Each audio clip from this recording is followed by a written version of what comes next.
नमस्कार दोस्तों, जैसा कि कहा जाता है कि कोई भी डेयरी हरे चारे के बिना लाभ में आ ही नहीं सकती।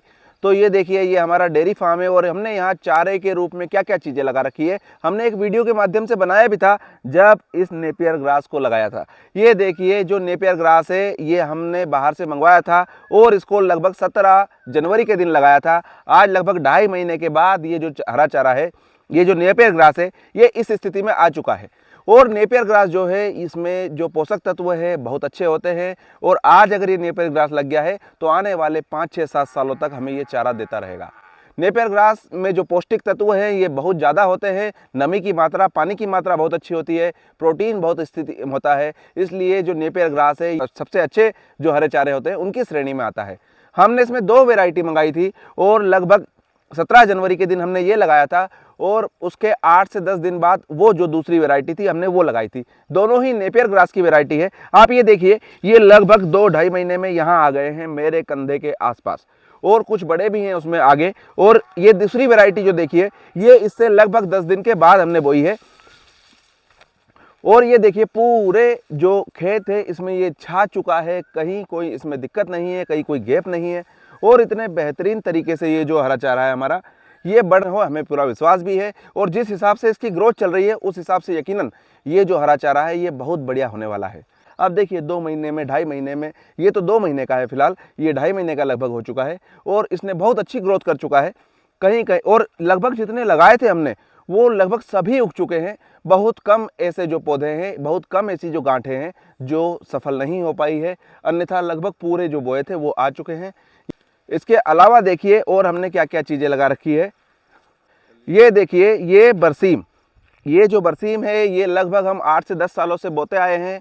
और ये जो हमारी जगह है ये हमारे डेयरी फार्म के जो हरा चारा है उसके लिए नियत है। हम इसमें और कोई चीज़ नहीं लगाते हैं। ये हमारा डेयरी फार्म है और इसी के जस्ट बगल में हरे चारे की व्यवस्था हमारे पास है। ये हमारे पुरखों की देन है, ईश्वर की कृपा है। और ये देखिए आप, यहाँ पर जो बरसीम है इसका भी उत्पादन किया जा रहा है और बरसीम भी बहुत अच्छा पोषक तत्व है। और साथ में आपको एक बेहतरीन चीज़ हम और दिखाने वाले हैं। ये देखिए, हमने आगे क्या लगा रखा है। ये देखिए, ये इसका नाम है एलिफेंट ग्रास, एलिफेंटा। और ये देखिए, लगभग 1.5 महीने पहले हमने बोया है और ये देखिए, ये हाथी जैसा मेरे से ऊपर निकल चुका है। लगभग 7-8 फीट की ये जो हाइट है ये इसको आ चुकी है। और ये देखिए, इस तरह से हमने एलिफेंटा जो ग्रास है इसको भी लगाया है। ये जो एलिफेंटा ग्रास है ये लगभग 6 से 7 बार उत्पादन देने वाला है। ये देखिए, ये लगभग अभी 5 से 7 दिन पहले कटा हुआ है और ये देखिए वापस से ये बढ़ने लगा है। और ये इस तरह से जो उत्पादन है हरा चारा उसका होता रहता है। ये मेरे ख्याल से आज या कल में काटा गया है। और इसके साथ आप देखिए, हमने एक और हरा चारा लगा रखा है। वो वहाँ पर हमने मक्का और बाजरा इनको लगा रखा है। हमारा ये ध्यान रहता है, हमारी ये कोशिश रहती है कि जिस तरह से हमें कभी इसकी सब्जी चाहिए, कभी हमें रोटी चाहिए, कभी हमें फल फ्रूट चाहिए, तो हमारे पशुओं को भी क्यों ना भिन्न भिन्न प्रकार के चारे मिले। तो हमारी जो सोच है, हम जो चाहते हैं, हम उस सोच के साथ आगे काम करते हैं। और निश्चित तौर पर हरा चारा हमारे जो डेयरी है इसको लाभ में लाता है। हमारे पास भूसा घरू है, मतलब घर का है, हमारे खेतों में से जो गेहूँ निकलता है वही है। और साथ में हरे चारे की हमारे पास प्रॉपर व्यवस्था है।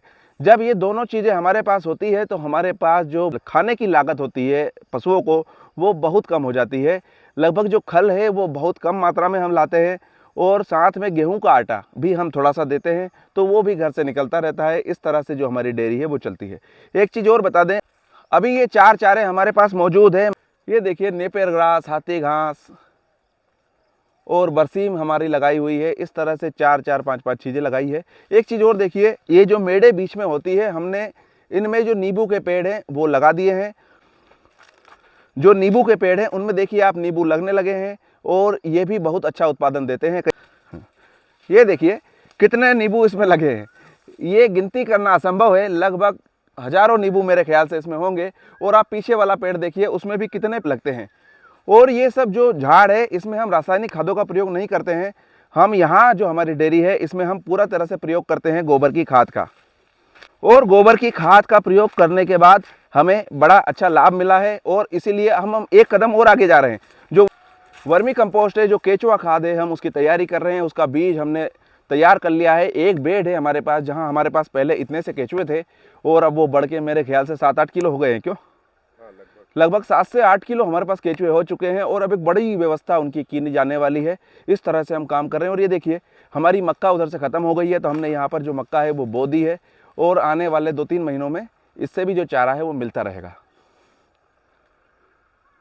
ये बीच में हमारे संतरे हैं, ये संतरे हम खाते रहते हैं। इनमें से हमारी डेयरी है, हम उसको इस तरह से चला रहे हैं। और अभी तक जो हमारी डेयरी है लगभग 2 साल हो गए हैं। मैं खुद एक वेटनरी डॉक्टर हूँ और कहीं कोई दिक्कत उसमें आ नहीं रही है। जो बात करें लाभ की, तो एक जो हमारी शुरुआत थी वो 5 गायों से शुरुआत थी, उसके अनुपातिक रूप से हमें बहुत अच्छा लाभ मिल रहा है उसमें। अब आगे धीरे धीरे हम उसको और ऊंचे स्तर पर और चीज़ों में ले जाने वाले हैं। तो इस तरह से ध्यान रखें। और एक चीज़ और आप ध्यान रखें, ये चीज़ आपके लिए भी है कि जब भी डेयरी आप सोचें तो हरा चारा निश्चित तौर पर आपके पास होना ही चाहिए। अगर हरा चारा नहीं है तो जो खाने की लागत है वो बहुत ज़्यादा होने वाली है और डेयरी का जो लाभ है वो बहुत ज़्यादा प्रभावित हो सकता है और होता ही है।